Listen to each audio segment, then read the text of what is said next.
Okay, I'm glad to say good morning for all of you.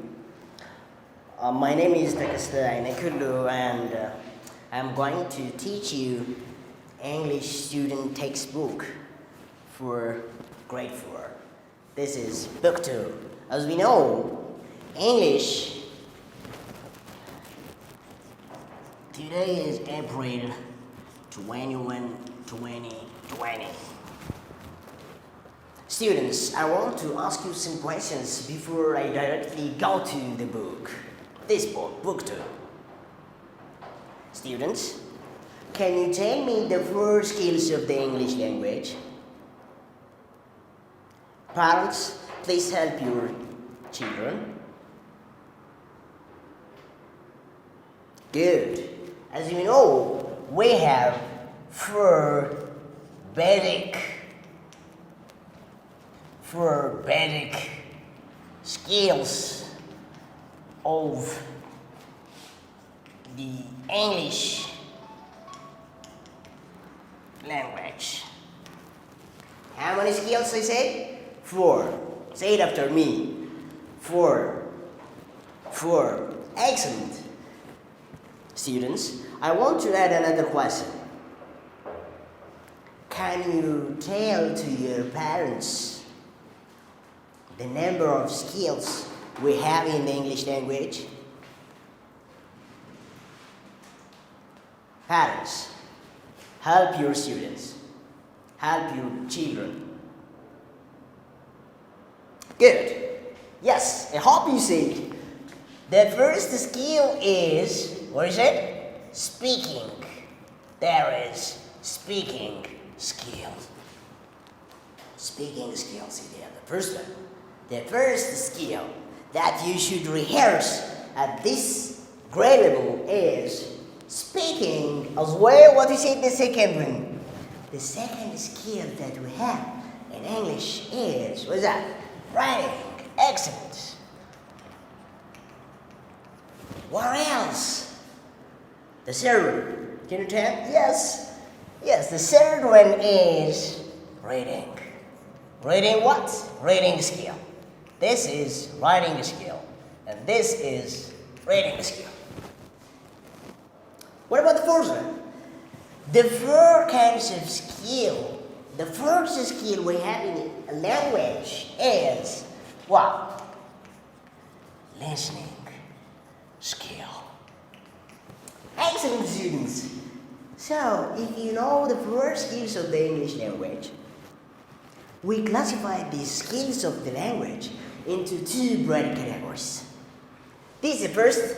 By the way, they have their own sequence. Which one comes first, and which one comes second, and which one comes third, and which one comes fourth. This should be another lesson. But now, I write it simply because I want to classify these 4 skills of the English language in different categories.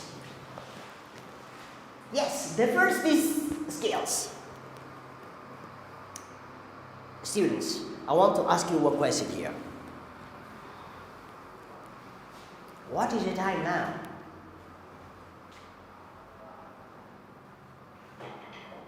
Yes? Now, when you are telling the time to me or to your parents, you are speaking.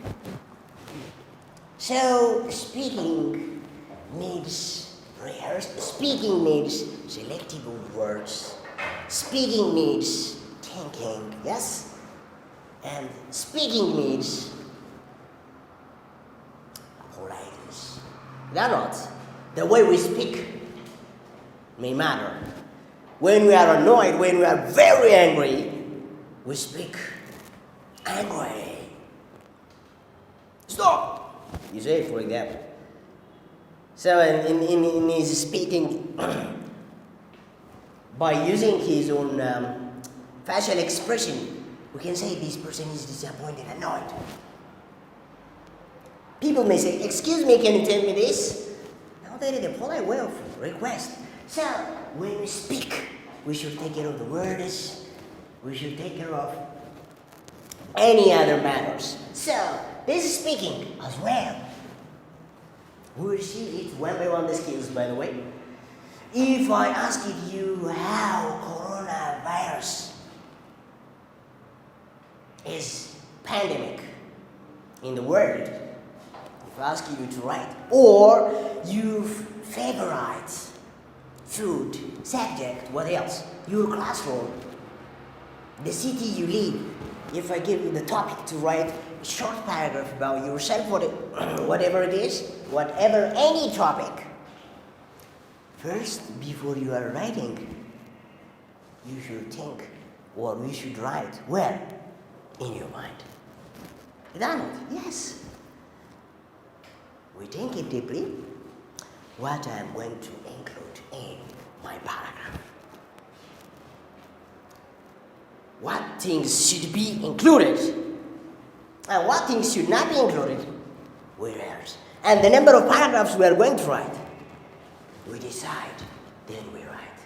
And when we write, we should take care of what? The grammar, the first basic point. When you want to talk about the action that you did before in the past, you are not expected to use the simple future. You are not expected to use the present. So we are applying the knowledge of the grammar we have when we write. Second, when you write, you should take care of the punctuation marks and capitalization as well. The flow of ideas. That is why we said this speaking and writing are what? Productive. What? Skills. They're productive skills. If you take an example, we may have different in the world or in our country. There are different factories. Yes? These factories produce their own what? Products. That's why we say production. The same in the language, there is the production. Where? When you speak, right. So, these two skills are called productive skills. What are these rest? When you read, you may read Bible, you may read fiction, you may read stories. It's it. Or you may read the newspaper, magazines, and menus. Yeah. We may get the probability to read different things, which is rare. So, when we read, we are not producing. When we read, we receive, we understand, we compare and contrast what is written there, what is written in the book, what is written in the fiction, and what is written in the magazine, what else.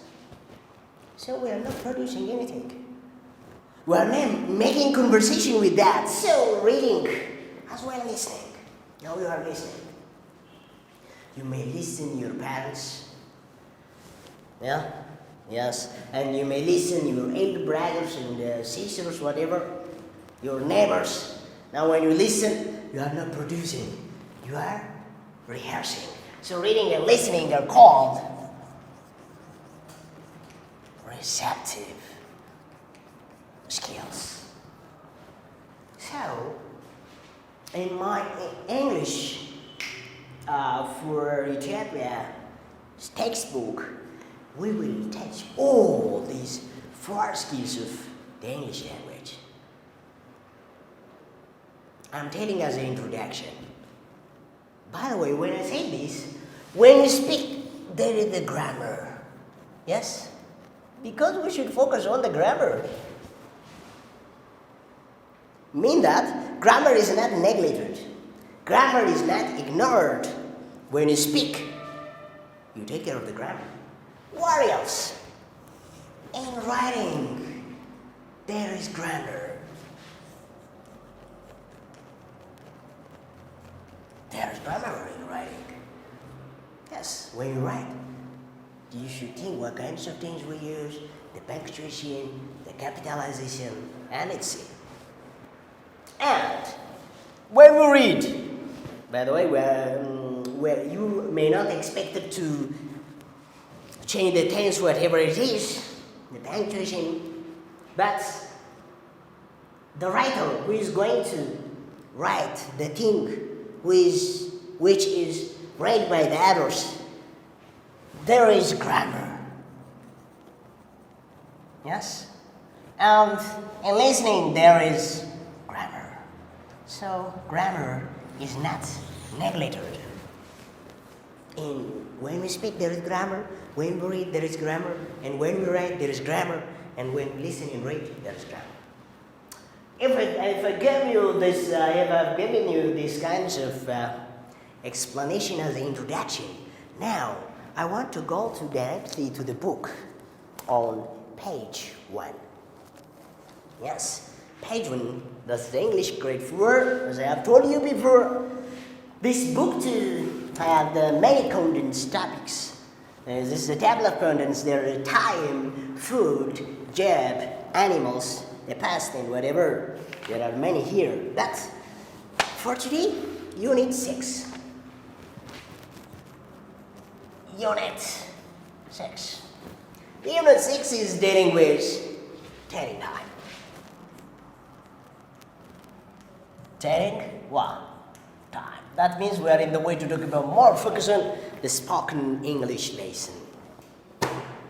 Now, before I directly tell you about how we can tell time, I want to ask you, how many kinds of clock or watch do you know?